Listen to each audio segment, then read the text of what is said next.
Hola, ¿qué tal? Bien, pues a continuación voy a explicar el último de los temas, la última de las unidades de este curso, la unidad 8. Voy a explicar la teoría y la unidad 8 trata de la gestión de la empresa, ya que hemos tenido un recorrido muy amplio sobre desde qué es la empresa, para qué sirve, qué es un emprendedor, ¿no? El mérito que tiene emprender, el riesgo que tiene montar una empresa. Luego hemos hablado un poquito del marketing, ¿no? Cómo vender nuestra idea de empresa, qué es el marketing, a qué cliente nos dirigimos, a qué cliente tenemos que enfocar nuestro producto, cómo vendérselo, qué precio poner. ¿Os acordáis de la unidad del marketing? Después empezamos a darle forma a la empresa, contratando al personal, a los recursos humanos que necesitábamos, o contratando los recursos materiales que necesitábamos, ¿no? El local, el camión, etcétera, ¿no? Y pensando un poco sobre todo eso. Luego hicimos las cuentas con la tarea correspondiente, la unidad correspondiente a la contabilidad, vimos lo que ingresábamos, lo que gastábamos y pudimos ver si la empresa era rentable o no. Continuamos aprendiendo un poquito sobre leyes, ¿no? Y sobre la forma jurídica que debe de tener o que puede tener una empresa y las implicaciones que tenía eso. Y en la última unidad, en la 7, estuvimos hablando de los trámites que hay que seguir para montar una empresa, ¿no? Entonces terminamos ya por fin con la unidad 8, en la cual vamos a hablar pues de algunas cosas relacionadas con el día a día de la empresa, desde el punto de vista un poquito legal, ¿no? El papeleo de la empresa más en su día a día. Y el papeleo de la empresa en su día a día se divide, o lo vamos a dividir en dos partes fundamentales, sobre todo los documentos comerciales de pago y cobro, que son pues esos papeles que entran y que salen constantemente en una empresa, ¿no? Si vosotros no tenéis la experiencia desde dentro, pues sí que habréis entrado en tiendas, habréis entrado en empresas y veis bueno, que normalmente en las mesas pues hay papeles, se firman contratos, se firman pedidos, llega un repartidor, llega alguien a pagar, le dan un recibo, bueno, pues todo ese tejemaneje de papeles es el que vamos a explicar un poco en toda la parte que hay aquí a la derecha. Los documentos comerciales, presupuesto, pedido, albarán, factura, recibo, cheque, serían de pago y cobro, o otros documentos como la nómina o los contratos. Esa sería la primera parte de la unidad 8. Y luego veremos una segunda parte en la que pues, nos vamos a parar un poquito a hablar de otro tipo de obligaciones del día a día de la empresa, que estas no son tanto del día a día como, bueno, del mes a mes o del trimestre a trimestre, según el impuesto, que serían los impuestos, ¿de acuerdo? Al final también la empresa es la principal vía del país para recaudar impuestos y las empresas pues tienen muchas obligaciones relacionadas con los impuestos, tanto pagando impuestos sobre sus beneficios como reteniendo impuestos sobre los sueldos de los empleados o incluso también recogiendo el IVA que pagan los clientes y los consumidores. Pero bueno, todo eso lo vamos a ver en un siguiente vídeo. En este vídeo voy a continuar con toda la parte que tenemos aquí a la derecha, toda la parte relacionada con los documentos comerciales de pago y cobro y otros documentos. Así que cambio de mapa y continuamos. Bien, y ya dentro de los documentos comerciales nos vamos a parar en explicar un poquito el proceso que es de puro sentido común. Normalmente cuando entramos a cualquier tienda, a cualquier negocio, nosotros vamos a usar el ejemplo de una tienda de muebles, ¿no? Que se acomoda muy bien a todos los ejemplos que vamos a poner. Lo primero que se suele hacer es pedir un presupuesto, ¿de acuerdo? Normalmente no sabemos todavía si vamos a comprar algo hasta que no conocemos el precio y es habitual que pidamos un presupuesto.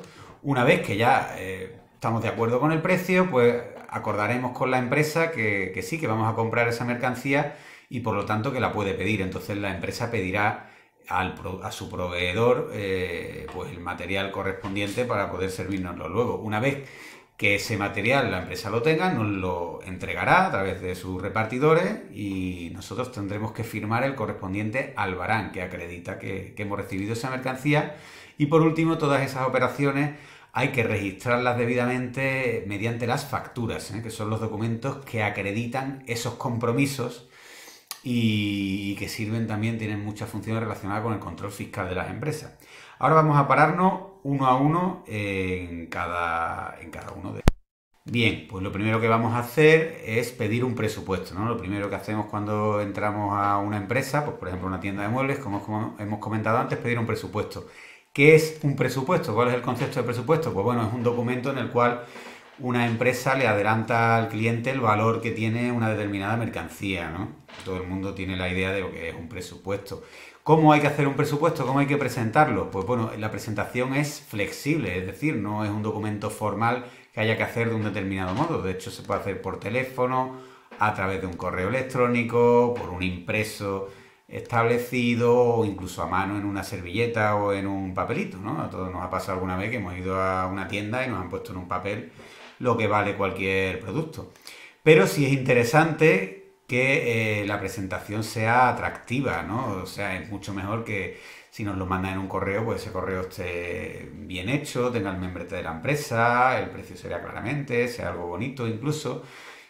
O si nos lo dan en un papel, pues lo mismo, ¿no? Porque también al fin y al cabo es una forma de vender, ¿no? Es la primera fase en el proceso de venta. Una vez que tenemos ese presupuesto, si nos ha convencido, llegamos a la fase del pedido.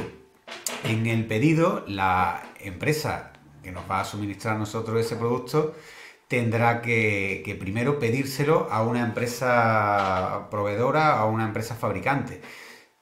Esto depende del tipo de empresa, cómo funcione, ¿no? Nos estamos poniendo en este ejemplo que hemos comentado de, por ejemplo, una tienda de muebles, ¿no? Que ya digo que se acomoda muy bien a toda esta documentación comercial. Entonces, a esta tienda de muebles nosotros le damos el visto bueno, decimos, venga, pues sí queremos este dormitorio, sí queremos esta mesa de oficina o estas estanterías de oficina y por lo tanto queremos, lo vamos a comprar, ¿de acuerdo? Entonces, esta tienda de muebles va a hacer el pedido correspondiente. ¿Cómo se hace ese pedido? Pues igual que antes, es flexible.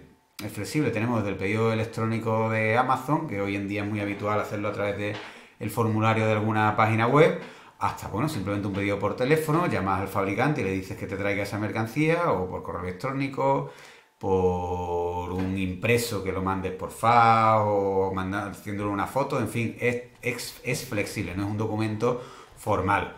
Aunque sí que es muy conveniente que para que mantenga su eficacia, pues cumpla una serie de requisitos, ¿no? Y en un pedido, pues conveniente que nos falten determinados datos importantes, ¿no?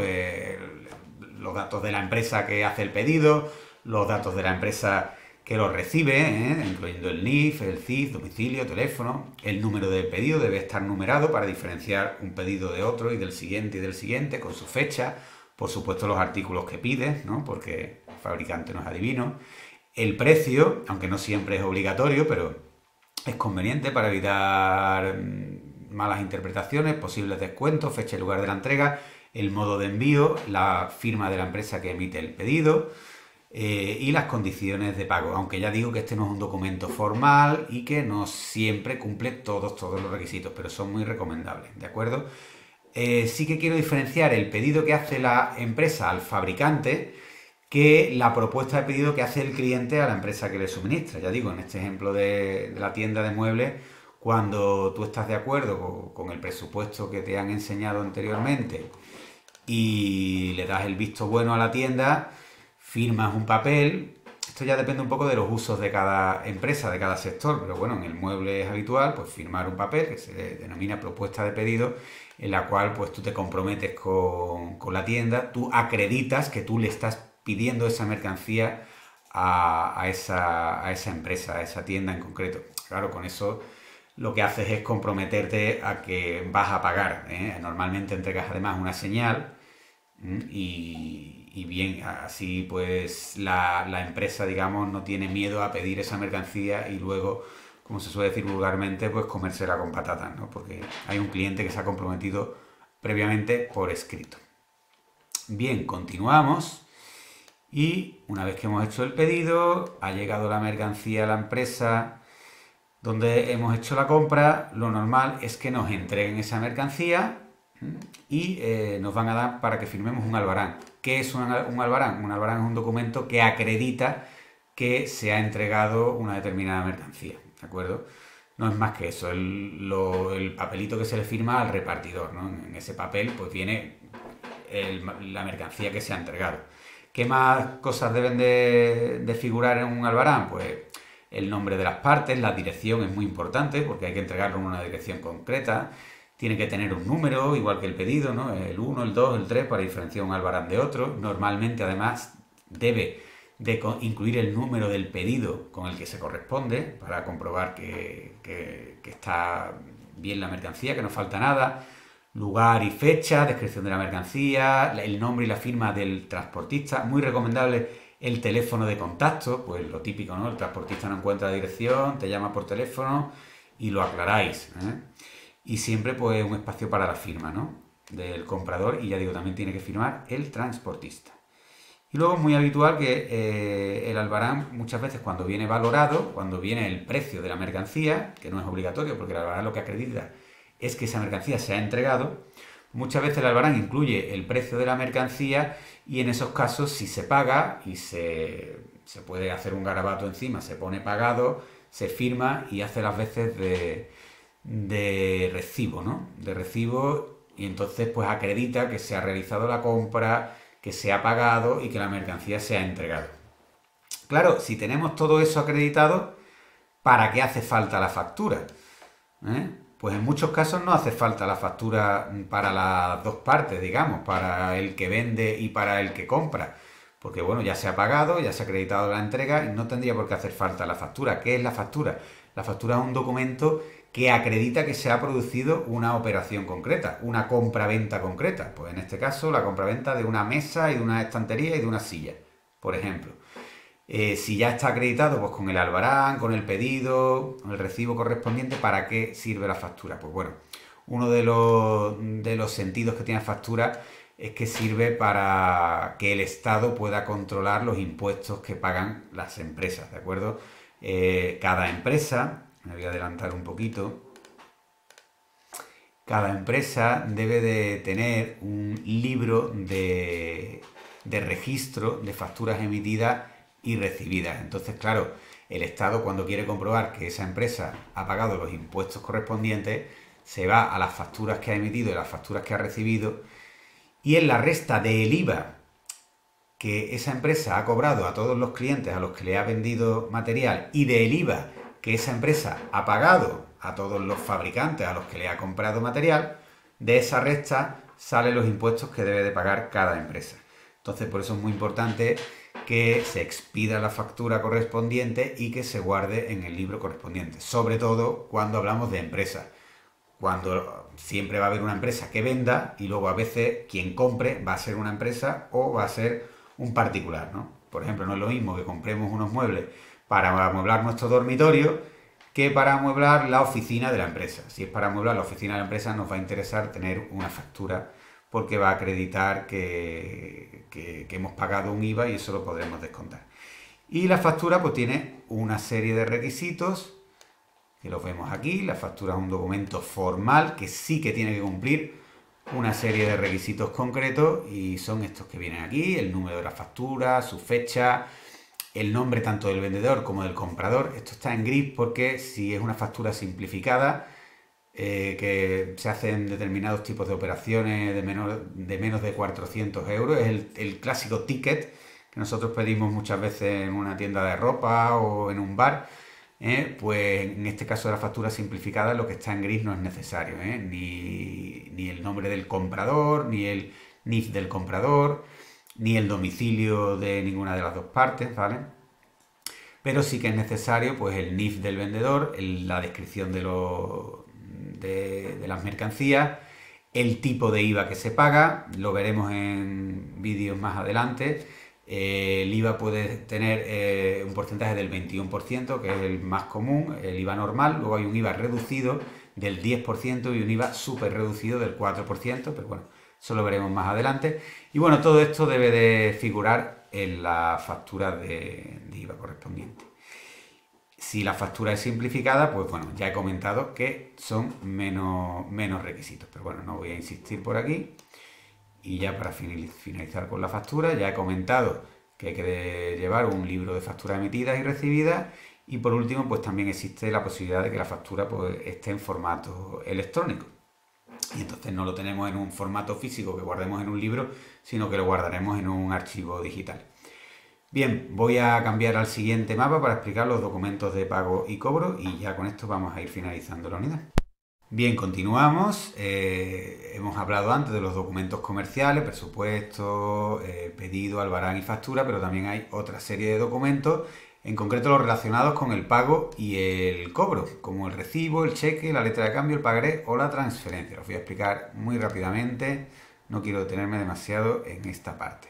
El recibo no es más que un documento en el cual se acredita que se ha pagado una cantidad a una persona o a una empresa. Entonces tiene un formato muy sencillo. Recibí de fulanito la cantidad de tantos euros por concepto de pues mobiliario, por ejemplo, en el ejemplo que venimos poniendo. Y ya está, eso es un recibo. Es muy importante siempre que se paga algo, pues pedir el recibo correspondiente, porque si no, te lo podrán reclamar de nuevo y vas a tener dificultades para demostrar que ya lo has pagado. Puedes pagar de varias formas. Una de ellas sería un cheque. ¿Qué es un cheque? Bueno, es un documento por el cual una persona obliga a un banco a pagarle a una tercera persona una cantidad. Evidentemente lo obliga a un banco si tienes dinero en ese banco, ¿no? Si no, el banco difícilmente se va a sentir obligado. Y bueno, un documento un poquito más complicado. Aquí tenéis los requisitos, pero no me voy a detener en ello. En el ejercicio correspondiente lo vais a ver más despacio, lo podéis leer. Pero bueno, es sencillo. Páguese por este cheque a la empresa que sea, tal cantidad. Hay que poner el número de serie, la fecha, el espacio para la firma, etcétera. Evidentemente, pues hay que decir a quién se le paga, el banco correspondiente que tiene que pagar y el titular, ¿no? La persona que emite el cheque tiene que figurar de algún modo. Y bien, luego la letra de cambio y el pagaré son dos documentos muy similares al cheque y no me voy a detener a explicarlos porque os voy a liar más que otra cosa. Son similares al cheque y sirven pues más o menos para lo mismo. Y hoy día lo que se utiliza más es la transferencia, una transferencia bancaria. Simplemente pues a través de un móvil o de un ordenador se transfiere dinero de una cuenta a otra y como viene registrado en los archivos digitales del banco, pues bueno, ahí ya queda acreditado que se ha hecho un pago de una persona a otra persona. Entonces un medio que tiene muchas ventajas. Y ya para terminar, en la empresa pues hay otros documentos que son menos del día a día, pero bueno, que también están por ahí, digamos.